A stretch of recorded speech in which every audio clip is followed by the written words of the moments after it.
नमस्ते बच्चों। कक्षा 7 विषय विज्ञान और लेसन अपना 11वां चल रहा है और इसके अपना 2 पार्ट पहले कर चुके हैं। तीसरे पार्ट से शुरू करते हैं। तीसरा पार्ट अपने परिसंचरण तंत्र हृदय के बारे में चल रहे। दूसरे पार्ट में पढ़ा था कि हृदय में कैसे रक्त का प्रवाह होता है। धमनी शिरा के बारे में पढ़ा था। परिसंचरण तंत्र के बारे में पढ़ा था। तो उसके आगे है कि जो परिसंचरण है, रक्त परिसंचरण तंत्र, इसकी खोज किसने की थी?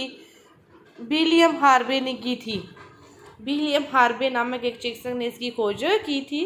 वो क्या थे? अंग्रेज थे। उन दिनों यह मान्यता थी कि जो रक्त शरीर की वाहिनियों में दोलन करता रहता है। इस मत के लिए हार्वे का उपहास किया गया था। उस टाइम जब इसने ये बात बताई थी ना कि जो रक्त है वो रक्त वाहिनियों में क्या करता है? दोलन करता रहता है। तो लोगों ने उस टाइम इसकी उस बात का मजाक बनाया था, उपहास किया था। उन्हें परिसंचारी सर्कुलेटर कहा जाता था। उनके अधिकांश रोगियों ने फिर उनसे उसके बाद उपचार कराना ही बंद कर दिया। जब जिस टाइम उन्होंने ये खोज की उसके बाद उनके साथ देखो लोगों ने उसके से इलाज करवाना ही बंद कर दिया। तो हार्वे की मृत्यु से पहले परिसंचरण के बारे में और उनके विचार जीव विज्ञानी तथ्य के रूप में मान्यता मिल गई थी। लेकिन फिर भी उनकी मृत्यु से पहले उसकी इस बात को मान्यता मिल गई। लेकिन जिस टाइम उन्होंने बताया उस टाइम तो लोगों ने उसका मजाक ही बनाया। विलियम हार्वे रक्त परिसंचरण तंत्र की खोज करने वाले एक चिकित्सक थे। इसके बाद देखो अगला जो आपका टॉपिक है वो है जंतुओं में उत्सर्जन। कि जंतुओं में उत्सर्जन कैसे होता है इसके बारे में देखो कि आपको याद होगा कि शरीर में अपशिष्ट पदार्थ के रूप में उत्पन्न कार्बन डाइऑक्साइड जो गैस है वो फेफड़ों द्वारा किस प्रकार उच्च श्वसन के प्रक्रम के दौरान शरीर से बाहर निकाल दी जाती है। अपने ये मानते हैं कि अपने ऑक्सीजन गैस को तो अंदर ग्रहण करते हैं और कार्बन डाइऑक्साइड गैस को बाहर छोड़ते हैं। तो वो कार्बन डाइऑक्साइड गैस क्या है? हमारे शरीर के लिए एक अपशिष्ट पदार्थ है। यह भी ध्यान में रखिए कि जो अपाचित भोजन है वही क्षेपण प्रक्रम द्वारा मल के रूप में शरीर से बाहर निकाल दिया जाता है।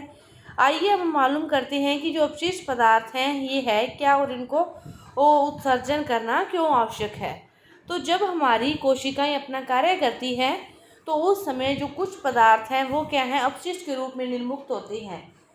देखो अपने भी कोई भी काम करते हैं, घर पे कोई भी काम करते हैं, कोई चीज़ बनाना सीखते हैं तो उसमें से भी कोई ना कोई चीज़ ऐसी हो बच जाता है कचरे के रूप में, कूड़े के रूप में कि इसको अपने डस्टबिन में डाल देंगे या इसको अपने जंतुओं को खाने के लिए डाल देंगे या कैसे भी करके कुछ अपशिष्ट पदार्थ बच ही जाते हैं।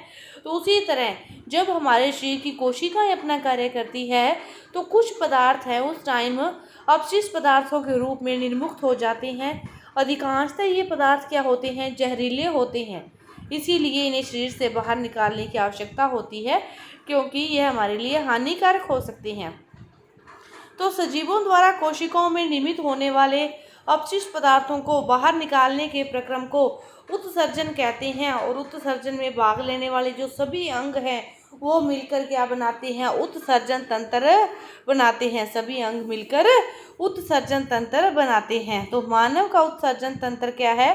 कि मानव उत्सर्जन तंत्र के बारे में देखो कि जो रक्त में उपस्थित अपशिष्ट पदार्थ हैं उनको शरीर से बाहर निकाला जाना चाहिए। लेकिन यह किस प्रकार होता है? जो रक्त है वो अशुद्ध रक्त है वो कहाँ आता है? फेफड़ों में आता है और उसके बाद उसका वहाँ पर शुद्धिकरण होता है। तो यह जो पूरी व्यवस्था है वो कहाँ होती है? गुर्दों में उपस्थित ये वक या गुर्दों में जो उपस्थित रक्त कोशिकाओं द्वारा उपलब्ध की जाती है। जब रक्त दोनों गुर्दों में पहुंचता है तो उसमें उपयोगी और हानिकारक दोनों ही प्रकार के जो पदार्थ होते हैं, उपयोगी पदार्थों को क्या करता है? रक्त में पुनः अवशोषित कर लिया जाता है और जल में घुले हुए अपशिष्ट पदार्थ तो जब ये दोनों गुर्दों में पहुंच जाते हैं तो इसमें से जो उपयोगी और हानिकारक दोनों ही प्रकार के पदार्थ होते हैं। तो जो उपयोगी पदार्थ हैं उनको क्या किया जाता है? रक्त के द्वारा पुनः अवशोषित कर लिया जाता है और जल में घुले हुए जो अपशिष्ट पदार्थ हैं वो मूत्र के रूप में पृथक कर लिए जाते हैं और फिर गुर्दों से वह क्या होता है, मूत्र वाहिनियों से होता हुआ मूत्राशय में आ जाता है, और जो मूत्र वाहिनियाँ हैं वो नली के आकार की होती है। तो इस प्रकार अपशिष्ट पदार्थ, कुछ अपशिष्ट पदार्थों को इस प्रकार और कुछ को सांस के द्वारा उस प्रकार से ही बाहर निकाल दिया जाता है। ये पूरा है दोनों गुर्दे, फिर मूत्र वाहिनी और मूत्राशय। इस प्रकार इस अपशिष्ट पदार्थों को उत्सर्जन के रूप में बाहर निकाला जाता है। कोई जो वयस्क व्यक्ति है वो सामान्यतः क्या है, 24 घंटे में 1 से 1.5 लीटर 1.8 लीटर तक मूत्र करता है। मूत्र में 95% जल होता है और 2.5% यूरिया और 2.5% ही अन्य अपशिष्ट पदार्थ होते हैं। इसके अलावा हम अपने गर्मियों में अपने को पसीना भी आता है, तो उस पसीने में भी क्या होते हैं, जो अपशिष्ट पदार्थ ही हैं जो हमारे शरीर से बाहर निकलते हैं। उस पसीने में भी क्या होता है, जल होते हैं, लवण होते हैं। तो मतलब अपने शरीर के हर अंग से कुछ न कुछ प्रकार के जो अपशिष्ट पदार्थ हैं वो बाहर निकाले जाते हैं। और बाहर निकालने क्यों जरूरी है, क्योंकि वह हमारे लिए हानिकारक हैं, वह जहरीले अपशिष्ट पदार्थ हैं, उनको बाहर निकालना जरूरी है। तो कभी कभी क्या होता है कि किसी व्यक्ति के जो गुर्दे हैं वो काम करना बंद कर देते हैं। ऐसा किसी संक्रमण या चोट के कारण हो सकता है। गुर्दे के अक्रिय हो जाने मतलब उसका कार्य करना बंद कर दे। अक्रिय का अर्थ क्या है कि उसका कार्य करना उसने क्या कर दिया है, बंद कर दिया है। गुर्दे के अक्रिय हो जाने की स्थिति में रक्त में क्या होते हैं, अपशिष्ट पदार्थों की जो मात्रा है वो बढ़ जाती है। ऐसे व्यक्ति की फिर अधिक दिनों तक जीवित रहने की संभावना क्या होती है, कम होती है। तो तथापि यदि कृत्रिम गुर्दे द्वारा रक्त को नियमित रूप से छानकर उसमें से अपशिष्ट पदार्थों को हटा दिया जाए तो उनसे जीवन काल में वृद्धि संभव है। यदि ऐसा कुछ हो जाए फिर तो संभव है, नहीं तो फिर वो ज़्यादा दिनों तक जीवित नहीं रह सकता। तो इस प्रकार व्यक्ति के उस कृत्रिम क्षरण की विधि को क्या कहते हैं, अपोहन कहते हैं, डायलिसिस कहते हैं। उस क्रिया को क्या कहते हैं, डायलिसिस कहते हैं। डायलिसिस क्या है कि उस रक्त में से जो अपशिष्ट पदार्थ हैं उनकी मात्रा वो अधिक हो जाती है, तो उनको छान कर अपशिष्ट पदार्थों को अलग कर दिया जाना, हटाना ही क्या कहलाता है, डायलिसिस कहलाता है। तो जंतुओं के शरीर से भी क्या होते हैं, अपशिष्ट रसायनों के निष्कासन की विधि जल की उपलब्धता पर निर्भर करती है। मछली जैसे जलीय जंतु कोशिका के अपशिष्ट उत्पादों को अमोनिया के रूप में उत्सर्जित करते हैं, जो सीधे जल में घुल जाती है।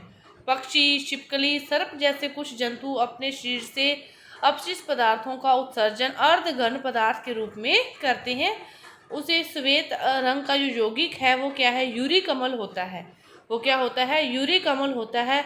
और मानव द्वारा उत्सर्जित अपशिष्ट पदार्थों में यूरिया प्रमुख है कि 95% तो क्या होता है, यूरिया ही होता है। तो फिर वो यूरिया ही प्रमुख है।